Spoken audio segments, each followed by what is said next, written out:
로펌 머스트노우의 조우성 변호사입니다. 도와줘요 법무팀. 이번 시간에는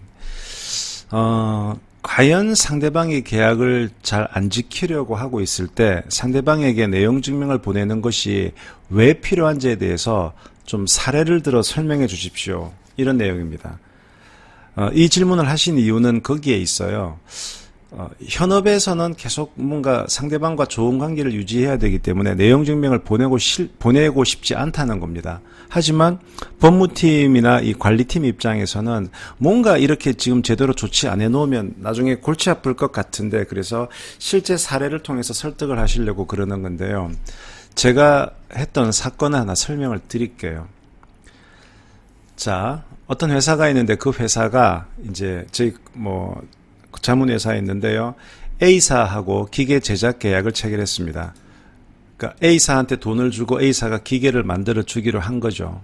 그래서 계약금 주고 중도금 다 줬는데 이제 잔금만 남은 상황인데, A사가 지금 제작하고 있는 기계 성능이 영 꽝인 거예요. 제대로 된 결과물이 안 나오는 겁니다.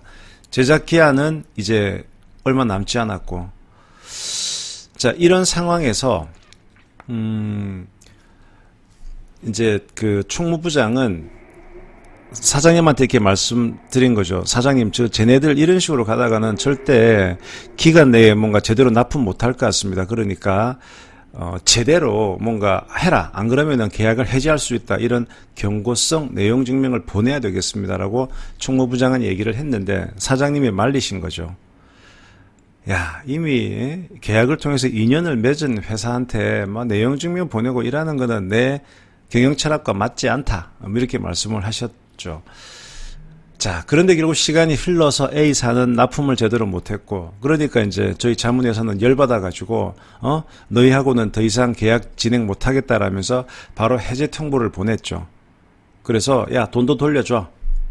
그런데 그 A사가 이에 응하지 않자 저희 자문사는 A사를 상대로 우리가 이미 줬던 돈, 계약금, 중도금 다 토해내, 이런 소송을 제기했습니다.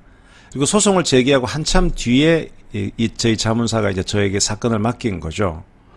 자, 이게 법정에 갔을 때 이제 어떤 상황이 발생했느냐. 쟁점은 그거거든요. 지금 저희 자문사는 A사한테 너 왜 제대로 이행 안 해? 지금 너희들이 제대로 못해서 우리한테 지금 손해가 발생하는 거니 똑바로 안 할래? 이제 그런 상황이 계속되고, 가서 얘기하고 말로 했고, 사실 내용 증명 보내고 싶었는데 그 사장님이 보내지 마라 그랬잖아요. 이제 그런 상황이었는데 이게 나중에 소송으로 가게 되니까 입증을 우리가 해야 돼요. 왜냐하면 상대방이 A사가 제대로 계약을 이행하지 못했기 때문에 우리가 계약을 해제했다라고 주장하는 것이기 때문에, 제대로 계약을 이행하지 못했다는 사실은 우리가 입증을 해야 돼요. 그래서 이제 판사님이 물어보시는 거죠. 그 A사한테 제대로 하라라고 경고장 같은 거 어떻게 경고를 했습니까? 그러자 당연히 저는 이제 회사 얘기를 들은 게 있으니까, 예, 여러 번 경고하고 그랬습니다.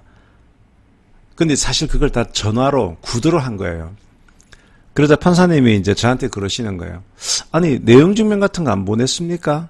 그러면서 하시는 말씀이, 아니, 지금 몇 억이 걸린 계약인데 상대방에 문제가 있으면 당연히 내용 증명 같은 걸 딱 보내서 문제를 지적해야 하는 거 아닙니까? 단지 말로 했다? 말로 문제를 지적했다?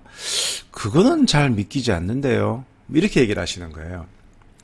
사실 판사님이 사업을 해보시지 않았잖아요. 그 판사님은 되게 원칙적으로만 생각하는 겁니다. 아니, 이렇게 중요한 일이면 당연히 뭔가 노티스를 문서로 해야지, 전화로 해? 말로 해? 그건 좀 이해가 안 돼. 그거는 그렇게 중요한 하자가 아니었다. 중요한 문제가 아니었다. 이런 거 아니야? 결국 그 사건에서 저희 자문사는 패소했어요. 패소한 이유가 뭐냐? 왜냐하면 상대방은 그랬거든요. 저희 자문사가 자기들한테 여러 번 얘기를 했는데 그게 무슨 잘못해서 고치라 이런 게 아니고 잘해보자. 다만 이런 것 좀 협의하자. 이런 협의 과정, 커스터마이징 과정이었지, 잘못했기 때문에 이거를 제대로 시정하라는 건 아니었다. 완전 딴소리, 오리발을 내미는 거죠. 왜냐하면 그렇게 해야만 소송에서 이길 수 있으니까. 결국은 그 사건에서 패소를 하게 되고, 그러다 보니 이미 지급했던 계약금, 중도금을 못 받았을 뿐만 아니라 함부로 계약을 파기했다. 이 점이 문제가 돼서 잔금까지 주라. 이렇게 된 상황이 됐죠. 이 사건으로 저희 자문사는 1년 영업이익을 그 사건으로 날려버린 거예요. 그러자 패소한 회사 사장님은 그 후 경영 철학이 바뀌었답니다. 원래 그분이 그랬잖아요. 그 총무부장이 중간에 경고장 보냅시다 그러니까 야, 뭐 이미 우리가 인연을 맺은 회사한테 그 경고장 보내고 이러는 거는 내 경영 철학이랑 맞지 않아. 그랬는데 그 뒤에는 한번 된통 당하시고 나니까 조금이라도 문제가 있다면 젠틀하지만 단어와 내용 증명을 따박따박 보내서 근거를 남기신다더군요. 이렇듯 상대방의 계약을 불이행하고 있을 때 이게 나중에 소송으로 비화될 경우에는 어떤 식으로든 근거를 남겨두는 것이 필요합니다. 이게 이제 소송으로 가게 되면 정말 그때 내용 증명을 보내고 안 보내놓고가 얼마나 그 사안 자체를 심각하게 중요하게 생각했느냐 안 했느냐라고 판사님이 그렇게 판단하기 때문에 어쩔 수가 없는 거예요.